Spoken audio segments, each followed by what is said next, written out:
I would say pretty early on, I was pretty discouraged with some of the medicine, like the medications that were offered. It was a really helpful experience for me to understand separating and kind of reintroducing different cannabinoids. Gotcha. Like that for me was pretty life-changing in that moment of like kind of more understanding how they all work together and how you can have a medicine that is, you know, kind of reintroducing some of these things and getting that therapeutic response. Cause like even for me, I'm pretty heavy tolerance, but like for their medication, I often go to like the 1-to-1, which would be, you know, it's like 50-50 CBD to THC, just because that therapeutic effect for me is just really good. Right. But then like when they rolled out flower. Do you access that through a drink or like how do you do that? The little distillate pens or whatever. But that like, I mean, distillate is, you know, the onset of that, it's not really a full spectrum effect. I mean, they do have a little bit of terpenes added to it and they do have that secondary cannabinoid to like try to round out that therapeutic effect, but it's different. Like that distillate just kind of hits, just kind of like a little sleepy. Yeah. Is it rosin? No, they haven't moved. Okay. Yeah, they haven't moved, or at least in the products that I've seen, it's most of it has been distillate with other things added. You know, got you. Adding Understood. other things. So, but you found what works for you. Yeah. Okay. Yep. I mean, and that's, I mean, I've been kind of taking care of myself at home for a bit now, and you know, with the bill signing and everything else, it's been a ton of kind of just excitement and just kind of being able to curate that a little better. Nice. Yeah, I think when they rolled out flower, I mean, we're understanding terpenes day to day and you know, little bits more and more here, but understanding that they do add a significant amount of effect to cannabis, and the fresher that we're getting the cannabis to patients, that's when we're going to be getting this like more powerful medicine. Totally. And so most of the medication that I've been seeing is about is my experience, but it was about 2 to 3 months old. And that I wanted to be a little closer to the plant, a little closer to that timeline of when it's harvested. And so I've been doing it myself. Nice. Still love the program. I love the doors I think that it opens for people and kind of the education that it gives for the cannabis patients. Did you feel like there was a lot of education in the program then? Absolutely. Okay. Yeah. I mean, like going into it, like meeting, like the consultations that you have with the pharmacist, I would say like, you know, early on, it was a little more in depth. And then as you're kind of more of a seasoned patient, or if you've been coming and going, you know, getting an extra medication or adding a prescription, there was a little less of a consultation, but, or a little less of like a walkthrough. Kind of you should know what to expect from these products by now. And kind of going that direction. But in the beginning, I mean, I believe the pharmacist's name was John, and incredibly kind individual. I think my bigger gripe was how I kind of gotten licensed. You know, there was an extra fee from the doctor that gave me my license, or kind of got my foot into the door to the program. Exactly. And I understand that a lot of people use those for marketing and everything else. But it was a hard expense to me as a patient. And so now to be able to find that like directly through some direct party apps has been a lot more beneficial and a lot cheaper, and I don't have that added cost. I can just go on and now any provider in Minnesota can prescribe a card. Absolutely. Like that legislation changed this past cycle. So and that's been incredibly helpful, because then that was able to get me away from really my larger complaint about it was my original prescriber. Yeah. Is your doctor well versed in cannabis? You know, it's funny. When I first started going to my doctor, they weren't. Then as time has kind of changed, it's I had a CBD company back in 2018, kind of gave an early swing of that when things kind of started changing. And I was talking about using that in some of my, just like my own care. Yeah. She didn't understand it, and, you know, went to my physical a couple of years ago, and she was like, well, have you tried CBD or like any of the, and it's like, we're getting there now. Nice. And so, I think it's important. That's why it's important to have the conversation with your provider, because it forces them to be like, okay, well, my patients are interested in this, so now I have to kind of know about it too. Absolutely. Especially when they're coming and they're saying like, this is the stuff that works for me, you know? So. And I know no doctor's really gonna like support smoking anything or really any combustion of anything. I just wish that there was... the vapes are a big deal. The vape. I mean, the whole thing, like whether it is the distillate pen from the pharmacy, whether it is smoking flower. Yeah. I just wish they understood vaporization a little more and like some of the other products that are out there. Cause like I primarily use a Puffco.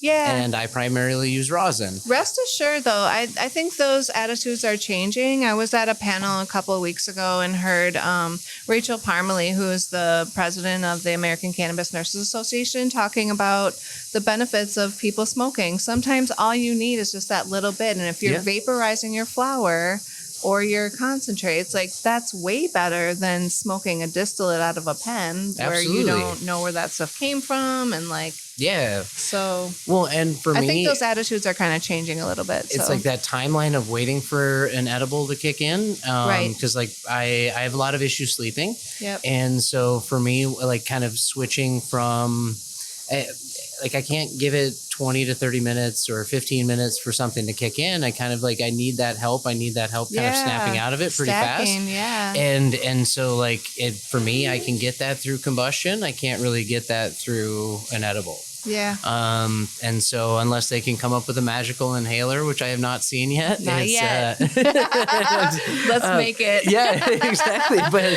we'll be billionaires. Yeah. And it's like, I know they've been kicking some stuff around, but it's, that kind of rapid onset of having it, in intake through your lungs is a lot faster than ingestion. And so, I think tinctures are pretty close. They're kind of fast acting. I love some of the nano They kind of become drinks. like a safety blanket, or like you know it's going to help. Like what's coming.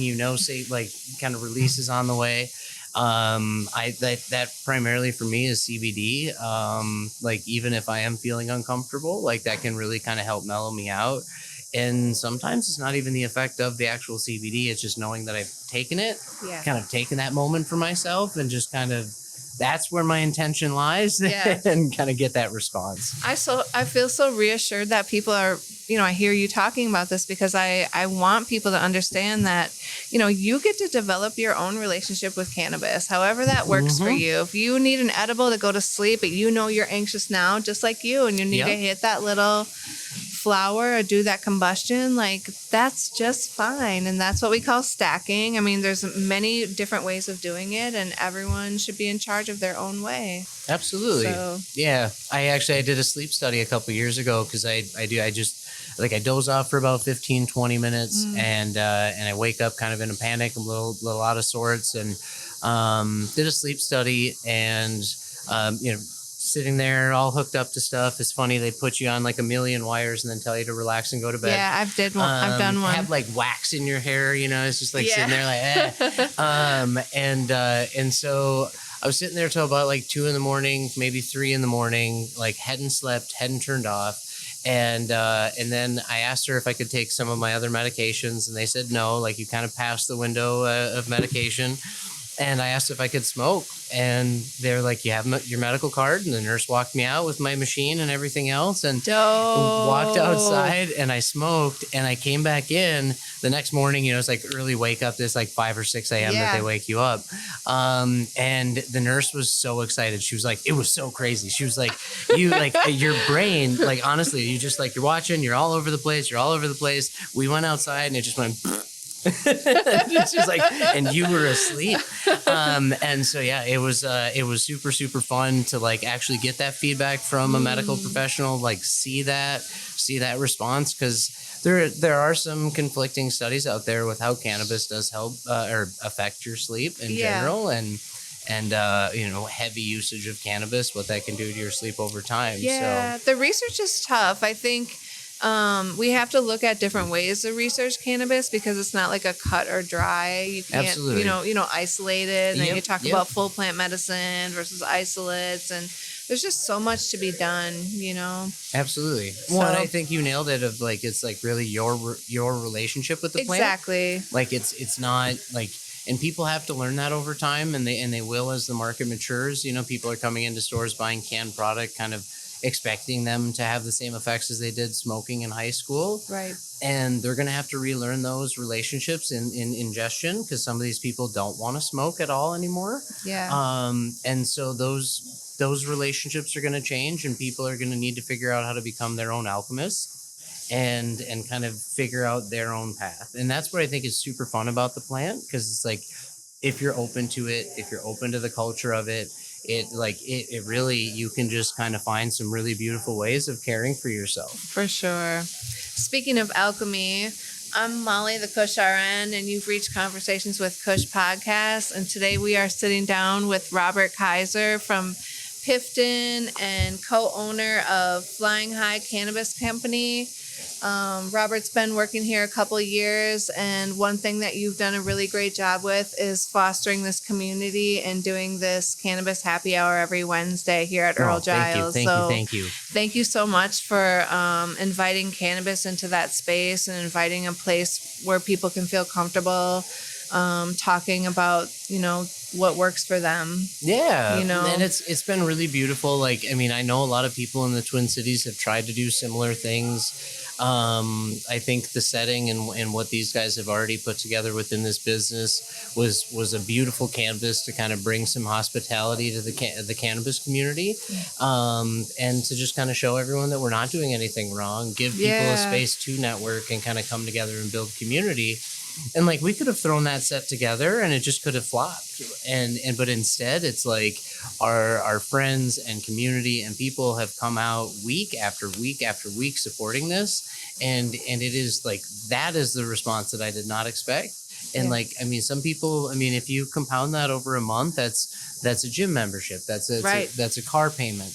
And it's really showing us that like people are getting something of value here, right? They're meeting people, they're making connections that last, and we're building a community here, and it's super fun. And not just that, but you're in this lab back here just crafting things and like really opening up your creativity and taking the plant and just expanding her even further. So thank you for that important work. Thank you. Yeah, it's November of 2022, or well, I should say like earlier in 2022, kind of started kicking around the concept of this.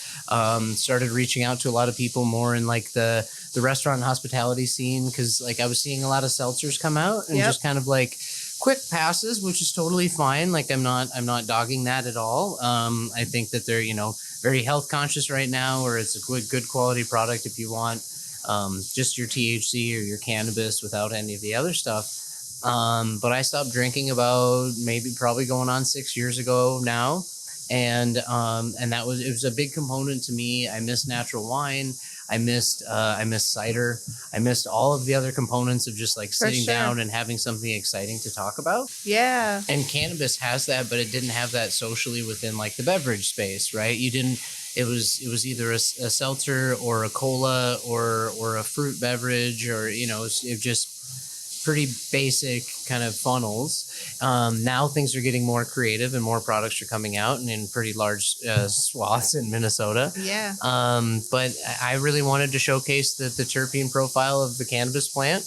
I've been a grower on and off for a long time in my life, and my grandma raised me a gardener. It's the one phrase that I've heard is you'll always smell a tomato in your garden, but you'll never smell a tomato in the grocery store. And it's like my relationship with that living cannabis plant and my relationship with the freshness of cannabis is so horribly conveyed in this market in a lot of these products that I really, really wanted to give something for someone to get a little closer to that fresh essence, and not like your burnt brownie or kind of like your home cooked butter or other stuff like that, of where it kind of has that chlorophyll and just kind of like it's a pretty heavy taste. And so I wanted something that was palatable and showing people that there are other flavors in fresh cannabis and in kind of in this space that can be explored, and still like finding products that are kind of wowing me day to day. And talk about how Piffton has done that.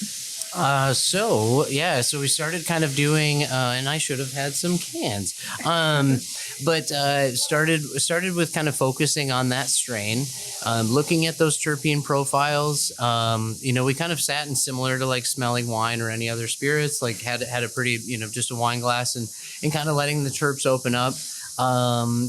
To us, kind of interpreting a few of those notes that we were getting, but then also using kind of the bumpers of those terpene profiles and where those terpenes are also found in those ingredients. Right. So like Sour Tangie is a very, very citrus forward strain. myrcene and limonene, obviously like leaning to that pretty heavily. And so I kind of kept it in that space, and bitter orange syrup, tangerine extract, and orange blossom, and just kind of like kept it a very citrusy, fun thing. Yum. And but like the essence of cannabis is still very much there in that beverage. It's almost like you've kind of smoked a dab and then drank a very refreshing orange beverage. Right.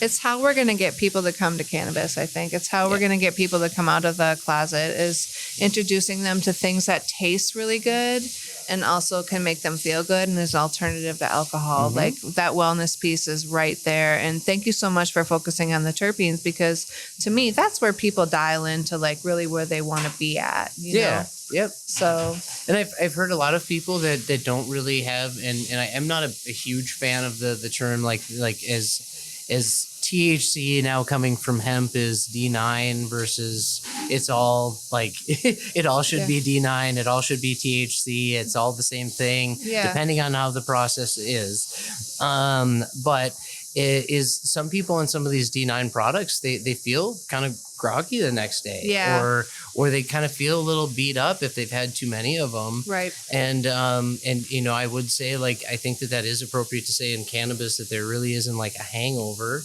You might be a little foggy the next day. So you're saying that the D9 causes those effects, but if it was made from cannabis derived, it wouldn't? That's just kind of feedback that I've gotten from a handful of individuals. Yeah. For me, it doesn't affect me that way, but I know some people have more sensitive systems. And I think there's a definite difference in the high. Yeah, no, absolutely. But that's really where is. Some people in my drinks, though, I mean, they're cannabis derived terpenes. Mm-hmm.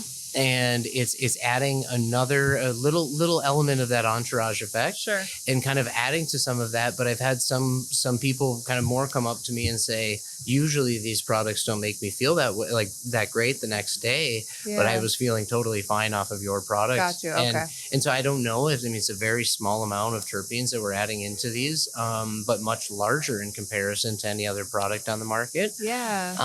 So I don't know if we are finding kind of more of a therapeutic dose there, or if that is just kind of like that placebo effect of being able to smell it, interact with it, and kind of know it's there in your beverage versus just drink a fruit punch. I mean, that's still definitely a part of the experience, though. Yeah. No, absolutely. Yeah, for sure. I mean, you know, how it makes you feel is a big part of it. So 100%. And I mean, there's so many tastings that I've done, you know, whether it be a liquor store or at a health and wellness center, anywhere, in mom and pop store, and some people are immediately off put by the smell of cannabis or the increase in smell of cannabis in my products. And like, I know I'm not going to hit everyone, right? And I know it's not going to be for everyone. But what has actually been fun is it kind of did step into that cocktail space. It did step into more of that like sharing and like wanting to like understand, wanting to get a little more creative about the plant, and not really like, I've just kind of won over a market that I wasn't really initially planning on. Okay. And then also hitting hard with people that are seasoned users. They might not smoke as much anymore, or don't smoke at all. And they just truly miss the plant and the essence of the plant, and we're able to give that to them in a can now. Yeah, and so it's been super fun. Yeah, they're really good. Thank you. Yeah, so the fourth should be coming. I mean, all ingredients are kind of coming together. The fourth should be out soon. So Snowman, those terps are very, very floral and kind of gassy. Oh my gosh! So it's it'll be a fun one. I cannot wait to taste that one. I was actually gifted someone's home grow of a Snowman strain, so I'm really excited to try it. So I have it with me. So we'll have to go out to the patio later. Yeah, absolutely. Yeah, well, that's perfect. Awesome. What else is next on the horizon for you? I mean, obviously we're working towards the adult rec space, and you know, we have a license in, or an application in. Okay. You know, we're gonna try to you know, definitely keep growing this and building that. But also just for here is just still cultivating this community. Yeah. You know, starting Canna Club, I didn't really think that it was going to be like as impactful as it has been. Yeah. But you know, the crowds are growing, and people are really coming out more and more each night. And so it's just trying to figure out a way to give people a better experience. Because as we've been building this, I mean, it's kind of like we're we're laying the track down as the train's going. For sure. We piloted this in December, and I started it not really knowing what I was going to do, and called Sam Milstein and asked him if he had any local rolling papers. So I got some grow up rolling papers, or a box of rolling papers, and I had 2 ounces of homegrown weed. And so I came here, and anytime anyone ordered anything from the bar, I would slide them the plate and just add a little bit of weed on it and some Nice. papers. And I'd be like, hey, this is my flower. You don't have to smoke it, whatever. You Yeah. can play with it, interact with it, do whatever you That's want. how it started. And that's like the kind of the first like pilot of it. And we kind of kept going and kind of kept adding, and that personal touch was super, super helpful. And then so we started just kind of challenging other vendors if they wanted to be a part of it, and other people of the community. Is like, do you just spend more time interacting and getting to know people versus Yeah. like sitting behind a table? Let us do that behind the bar, and like we'll sample your products, but just have Yeah. a good night and Yeah. interact with the other people that are here. And that That's- was kind of where it's grown to now. But I would say like in the beginning of this, really it was after not this year, but last year's Legacy Cup. Elizabeth Sage, I'd met Elizabeth Sage and Bree Smith kind of like briefly like before this. Yeah. And I really liked their input to the community and what they were doing. Mhm. And so Me and too. and separate from all of the other stuff, like Bree had a post about like ginger beer, and just in general we have a fantastic ginger beer that we're very proud of, Yeah. and was like, I would just like you to try our Ginger Bliss, which is a tropical ginger beer in the cannabis space, or have some ginger beer. And so it was kind of the first poke of like introduction. And then they came here, really, really liked the space and enjoyed the beverages that we were making and kind of what we were trying to do. And so after Legacy Cup 2 years ago, we were kind of meeting here very informally. And it would be like a Nice. handful of people, and the group would kind of grow a little bit, and Mhm. there'd be a friend of a friend. And then it was, Jude and Jamie from House of Oil Works. I mean, I met Matt from Raiden Labs very, very Robidoux. early. Yeah, Mhm. yeah, very Mhm. early on. And that's how I met Sarah Lee. So Smarty Plants. Yeah. And Big so it's ups. just and that's how I met my distributor, Sam Milstein. So Yeah. Milstagram's THC distribution. Like, it was all through organic connection, through this plant, through talking about this, and having a space to enjoy it. And It's the best way. yeah, and so it really showed me like how impactful these little meetings and these get-togethers were Mhm. becoming. And I really, really wanted to, like, once that bill was signed, it was just kind of go time of kind of getting something like that into this building. So Yeah. other people, if they are curious, they can meet people, or they can find those connections. They can find a home grow, they can find a clone, they could find a seed, they could get some advice, they could find a lawyer. A pipe. Yeah, a pipe. I mean, it's anything. I mean, there's so many things that you can find here, talking and connecting through the community.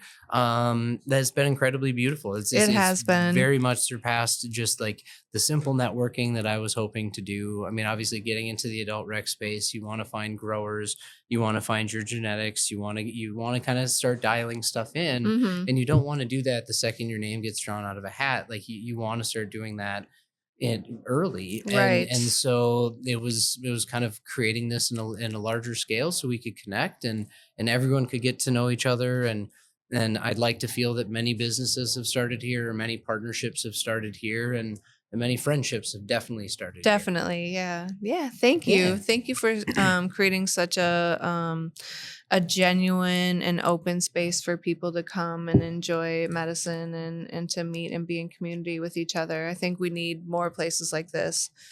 Big ups to Earl Giles. One thing that I've seen them do too is hosting other larger events. I've seen a fashion show here before that was cannabis Absolutely. themed. So I think, that kind of opens up people's hearts and minds. So like, okay, maybe this cannabis stuff isn't so bad, Yeah, So yeah, no, for sure. yeah. And I mean, definitely, like, I think a lot of this, and just anxiety of being in front of the camera as well. but my counterpart in where this kind of grew, and when we started this in December is Yoni. Yoni came into the picture. and like, I mean, just a seasoned individual with this community and just Minneapolis, right? Like, I Yeah. mean, he has layered so much into what he has done in his years and people that he's known.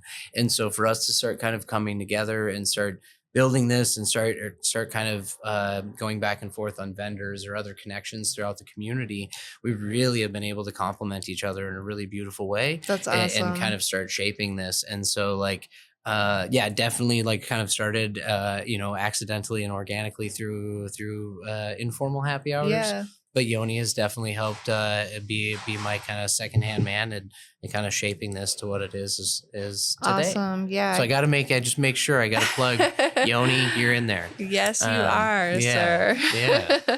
Well, I like we are such pioneers here in Minnesota with our Mhm. beverage industry, and you've Absolutely. really like taken it by the balls. Well, but just hemp in So to general, speak, like I yeah. mean, I'm so impressed with people that have entered this community, and sorry, not to just jump in there, No, but you're good. it like so many people have joined this with like true intentions, right? Mhm. Like, I mean, Bridget from Grounded Gardens, right? I mean, how many products that she has in like the hemp and CBD space and Right. everything else, that if low dose was to go away, she's still making products and her store still has that Exactly. same intentions. Yeah, people are going to want to gravitate towards this low dose market, Absolutely. not just for coming into the market and entering the cannabis space, but also just like that might be where their dose is forever. Yeah, no, for sure. Like that's going to be enough for them. So I hope that people are paying attention to that. Yeah, but you can kind of feel it in these stores as For you kind of sure. come in of where it's like these are people that have kind of opened this with true intention to like help people understand, understand cannabis as a whole, Mhm. not necessarily THC, would be totally fine with kind of staying in the health and wellness space and like the Yeah. low dose CBD and secondary cannabinoids. But and they're still putting out quality products and quality medicine to people. Yeah. And because it's some people you can kind of see, you walk in and it's kind of like a little tight setup, and maybe Yeah. that's what they had to get started, Right. but or they're kind of trying to hold that location and hope to legalization and kind of get to Yeah. the next step. It's a tough go for the people that have applied for licenses. Do you feel like your category is really competitive? You feel like you have a Absolutely. Yeah. pretty Yeah. good Yep. in, or Yeah. No, and I mean it's for us, I mean just even where we are and which in this. license did you apply for actually? So the mezzo. Okay. Yeah, and there's plenty of people that are going for that as well. Yeah. And it's going to be a very competitive space. I mean, I think the micro space is where most people are going to land. Right. They're not capping that as much. Right. I think at some point they're going to have to. Yeah. But right now they're going to be kind of the people that are going to fall off pretty fast. I think another thing that they didn't put in kind of some of the regulation that was for me just a little surprising is you didn't need to have an address as kind of a requirement. And just I Mm, have a real estate background or still current active realtor, yeah. and so dabbled in commercial real estate, and just I mean through continuing education of real estate. Right. Cannabis and real estate law are very, very tricky things. Sure. And so there are a lot of landlords, if you don't have the money outright to buy the building, there are a lot of landlords that are going to be very, very hesitant on signing anything in Right. cannabis. And so and those are the things that I think that we're really going to start seeing the bigger hangups on is I mean, they're pushing legalization out to the end of 2026, or we might not see activity to 2026, or No way. how People will riot in the no, streets. I know. It's just, but they keep kind of like pushing this out a little bit. But I think what they're not expecting though is like once you have license in hand, your name has been picked. Now you Yeah. need to find a building if you don't own it. You need to cooperate with someone that is seasoned in commercial real estate, which you're Yeah. probably not. And then you need to start immediately contracting and networking. If you're not already a licensed GC, you need to start working through plumbing, electrical, lighting, Exactly. getting all of those things put together. That's months. Right. And that's where I think that's I would have liked to see some kind of tip of the hat to some of the people that already have those infrastructures in our state. Yeah, it's Um, expensive to maintain while you're waiting to find out if maybe you'll get a license. So, Exactly. yeah. And there's people that are doing this in hemp that could have transitioned. And I understand that they're trying to get everyone to start from ground zero. And so like that's completely normal and I get it. But I do think that there's going to be some other hangups that are just kind of leaving the general public waiting for product and just kind of, and thankfully we have a very healthy low dose space to supply them with creative products while we wait. Yeah, for sure. Speaking of, I was just in Wisconsin and they are trying to get legalization done. And they have so they can do just like a referendum, I guess. Yeah. So they can just like up or down vote, if they want it. Which, gosh, I wish we would have had that because I feel it would like have been done so much sooner. we wouldn't have had to work so hard. But yeah. So they're trying to get that done, and like their market's interesting because they don't have limits. So like you can go into a shop and like get a really high dose product, 675 milligram cough syrup. Yeah, I was when I was at the Northern Lights, Northern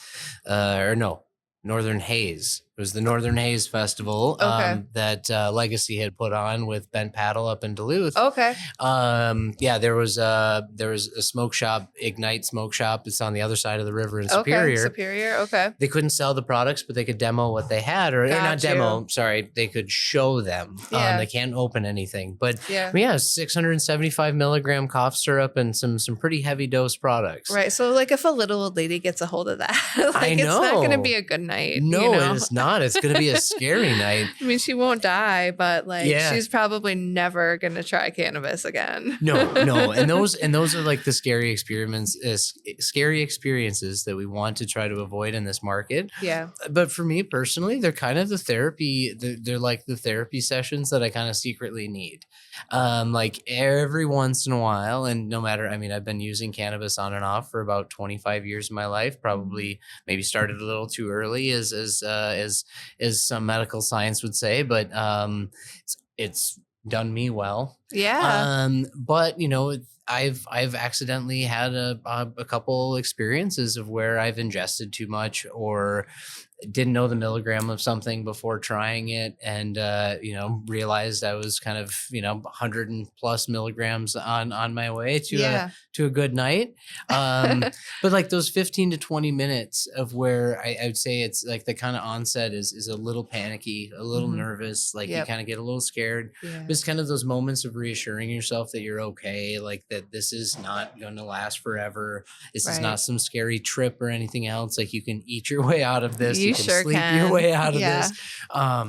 Excuse me. You can take a bath. You can watch your favorite movie, whatever else. But within kind of 15, 20 minutes, you're kind of on the other side of it and should be having a pretty chill night. And, for sure. And so for me, it's kind of been like a couple runs, or I should say a few times a year, I will take, a little over 100 milligrams and just kind of rattle the system a little bit. Okay. And then, but it's, I wake up feeling great. You do. Okay. Awesome. Have you probably ever... because I'm still high. Yeah, right. That might have something to do with it. We just talked about that earlier. Me and Calandria and I, we were just talking about that very thing. And it's like, just grab your favorite snack and put on a funny movie and absolutely buckle up. Plenty of friends are super nervous on trying to get back into cannabis, or it's too strong now, or like I can't, it's just X, Y, and Z. And I tell them the exact same thing. I mean, very similar to like my wife would get ready for a bath, of where it's like she's got her snacks, she's got her iPad, she's lighting a candle, getting like all the stuff set. Shout out to Sam. Yes, shout out to Sam. Thank you for everything that you do. Right. But and kind of getting that moment or that evening for her is just like, do that for cannabis. Like if you're experiencing something new or something that might scare you, like set yourself up, like get your favorite snacks, like get your favorite stuff, put your self in a safe environment. Set and setting, I think they call that. And there's no lethal dose. No, there isn't. And it's like, you will be okay. And like, please, if you have a bad experience, don't be scared and come back to it, because I mean, the amount of people that are in this industry and the amount of people that support this as medicine or recreational use, It's a beautiful thing. It is, and we just need that education for people. We need that soft spot where they can land. Yeah, If going into a dispensary is already going to be like overwhelming. We need to change that narrative about this drug that people are using, and like absolutely. into a narrative of like, this is medicine. So Yeah, come on in and let us show you a good place to start off on it. yeah. So I think people are going to be looking for that direction. And I So really hope that they find it, and me and too. I hope that the right stores and the right community gets fostered here, of where people are able to interact with the plant. I'm a firm believer in the saying, like, the nose knows. Like, I Yeah. really feel like people need to interpret or smell the cannabis that they're about to consume before Mhm. actually purchasing it. And so it is really difficult in the market, especially after COVID, of kind of everything is getting really packaged, and in some of the, some of the wow, or some of the cost and the experience, or like the Apple store experience of these cannabis Right. stores, are becoming these like really really packaged products, and you got a jar in a fancy box that's sealed multiple times with reflective tape, and like all the other tamper seals, but you're not smelling it, you're not Right. interacting with it, you're buying it off of a description and kind of what you know, or what someone's telling you of the plant. And I just really hope that more stores go back to just being able to stick your head in a bowl of weed, and being able to smell it, and being able to understand, like, how does this make me feel? Does this make me feel nervous? Does this make me feel Right. excited? Where in my face can I feel this?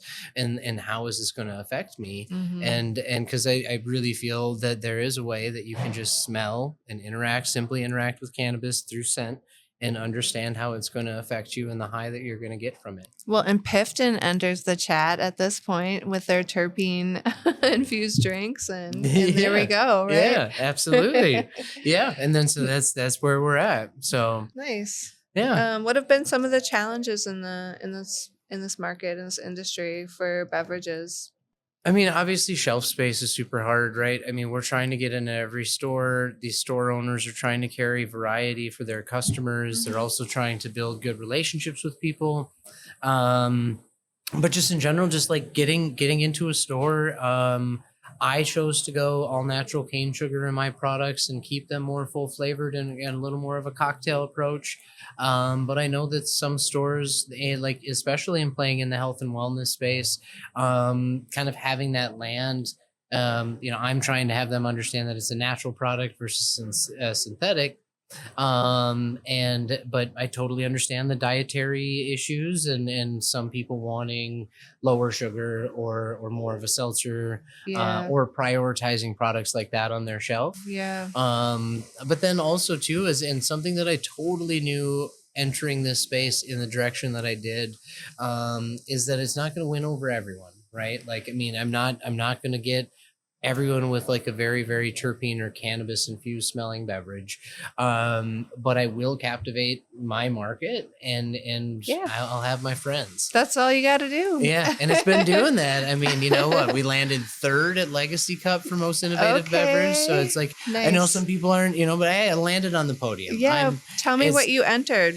so the Sour Tangie. Okay, Yeah, great. yep. So And and are we that, going to be sampling that tonight? yep, yes, we are. Okay. So Yeah. you made it into an ice cream, right? I did, yes, Okay. absolutely. Well, actually, a little spin, so a little Okay. short on time. So I have another sorbet, because we can't really Ooh. doctor dairy in Minnesota, or try to Okay. stay away from dairy. Gotcha. But yeah, no, I have a really really a good ice cream or sorbet to pair with, or both Nice. options, I should say. And coincidentally from Oh, your Minnesota Dairy ice cream. Labs. Nice. So Nice. Well, happy birthday. We're going to Thank be you. having cake and ice cream to Yeah, celebrate you tonight. super excited. Celebrating the big 4-0. Gosh, Yeah, I wish I thank you, could go thank back you. to those days.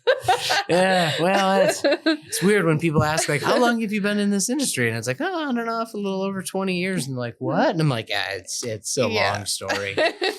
But yeah, so thankfully don't feel it. And yeah, Yeah. excited for another year in this market. Tell my audience where they can find your products. I would say, I mean, most dispensaries within the Twin Cities, any legacy Glassworks, or legacy cannabis now, and also top 10. I mean, I know that there's a huge, or top 10 liquor. I know that there's a kind of a gripe within the community of liquor stores carrying cannabis, and it's kind of hurting some of the price points of the ma and pa store.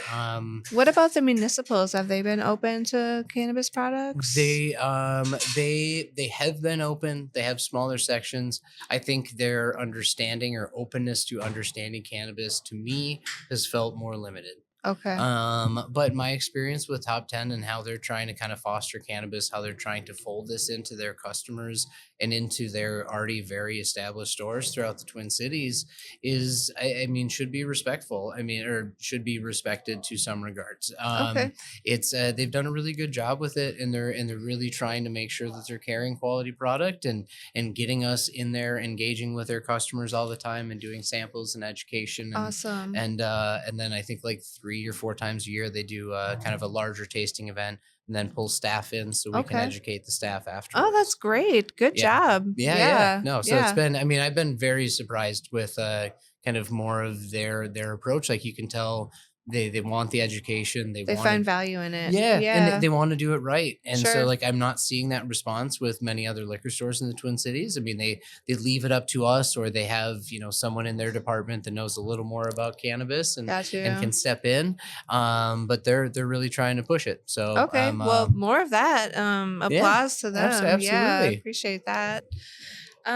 So any final thoughts that you want to tell my audience? No, I mean, thank you so much for being here Yeah. and putting this together, and tough guy to nail down. So I really Yeah, appreciate you it. are. I really appreciate it, and thank you. Yes, Thank you. happy birthday, thank you, my dear thank you, friend. We've thank been you. at this together for a long time. We've known each Absolutely. other for a few years. Yeah, and those so, bill breakdowns and everything else. To I mean, see you flourish like this and just like step into your own, I'm so proud of you. And Thank I you. mean, I Thank always you. knew it was going to happen, Yeah. but yeah. but it's like I wish we wonderful. had more photos. I wish we had more just kind of just documentation of that time and those efforts of in the Yeah. upper level of Grounded Gardens. For Like, sure. I mean, there was a lot. I mean, you had Matt from Greener Gardens, or previously from Greener Gardens, and I mean, using early stages of using Chat GPT Yep. to find certain keywords. So if anyone had a question about the bill or had any concerns about it, was trying to give people really simple ways to access information. Yeah. And it was just really cool to see how quickly and like just how fast the community came together, and how much of us like that were in that room are still out in this space Yeah, today. for sure. And it's super cool. Yeah, So it is. yeah, no. So thank you for putting that on, and Yeah. I'm super. Thank you, super- Bridget. Yeah, Yeah. thank you. Yeah. And super honored to have met And you. Emin then, is and- ready. Yeah, Yeah. no, absolutely. I mean, everyone's involvement in that. It was Mhm. super beautiful. It was kind of a movement. Like it Yeah, felt like yeah. we were really doing good yeah, work, didn't yeah. it? Yeah. And coming together, it just like it felt like And it, Tanner would come in and do education. I think, Absolutely. Yeah. So, and it was super respectful. I mean, most Totally. most nights were super respectful. Yeah, I mean, they we probably were. had some people that carried the conversation a little bit, but it was Yeah. good. I mean, it was. And then again, as I had mentioned earlier, just seeing those people still thriving in the community and still moving has been fantastic. totally. I agree 100%. Yeah. Well, thank you again Thank you. for Thank you. everything. Thank you. Thank you for being on the show. Signing off from Earl Giles with Robert Kaiser from Piffton. This is Molly the Kush RN and Conversations with Kush podcast. Remember to like, share, comment, and subscribe to the podcast. And if you're interested in sponsorship, just hit the link and we can talk about it. Have a great night.